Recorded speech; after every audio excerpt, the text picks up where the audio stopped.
Jama'a, barkanmu da sake saduwa a channel na Ummi ta Cafe.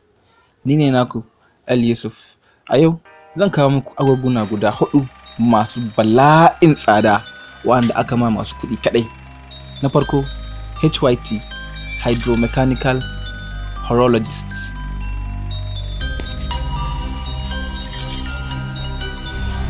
Wannan agogon an yi ta ne da ƙarfe na titanium, kuma glass ɗinta da sapphire glass. Wannan agogo na da farashin tsakanin miliyan 22 zuwa miliyan 22,313,800.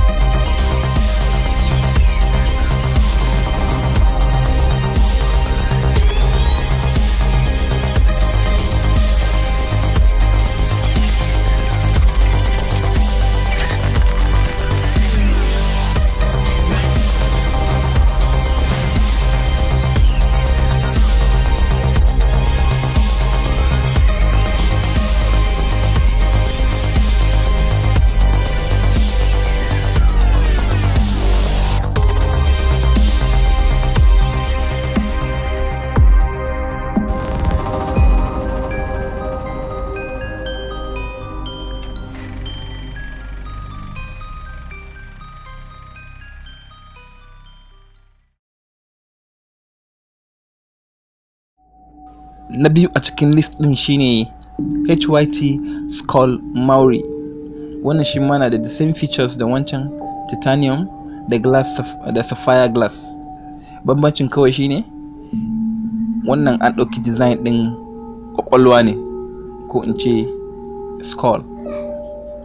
Yana da farashin miliyan 43 zuwa miliyan 43,188.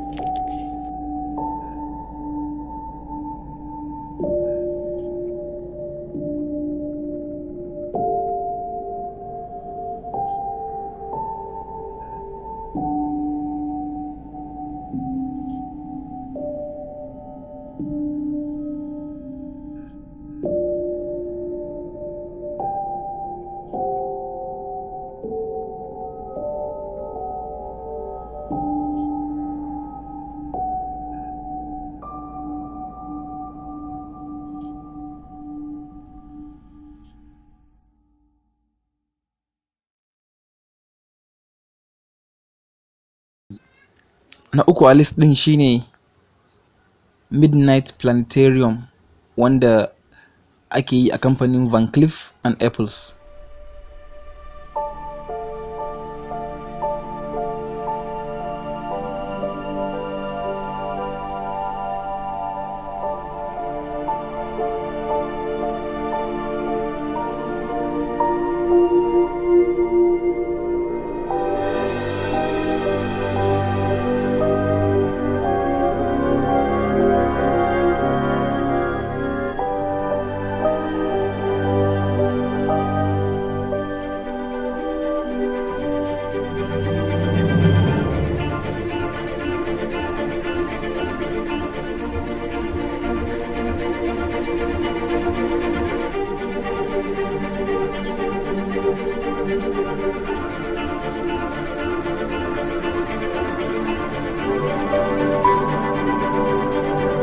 Wannan agogo dai yana da farashin miliyan 79,178. Wannan agogo an ɗauki design ɗin taurari ne da wata aka haɗa wannan agogon.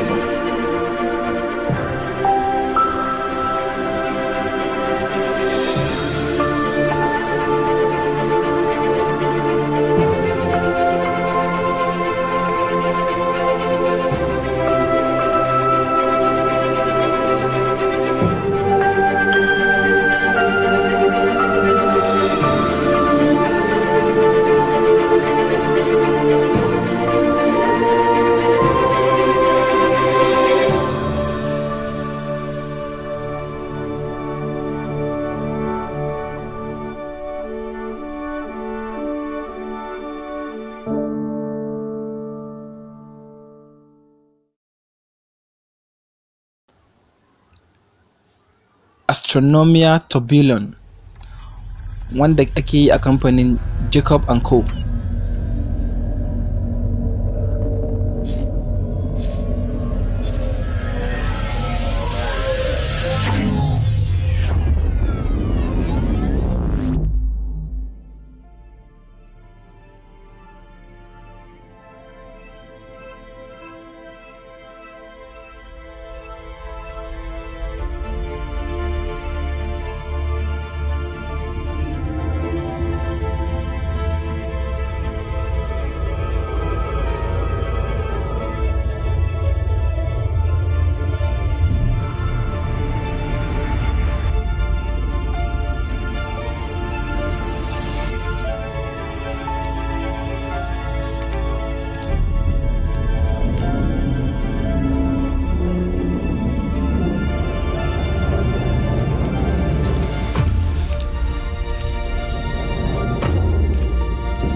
Wannan agogo dai yana da farashin miliyan 197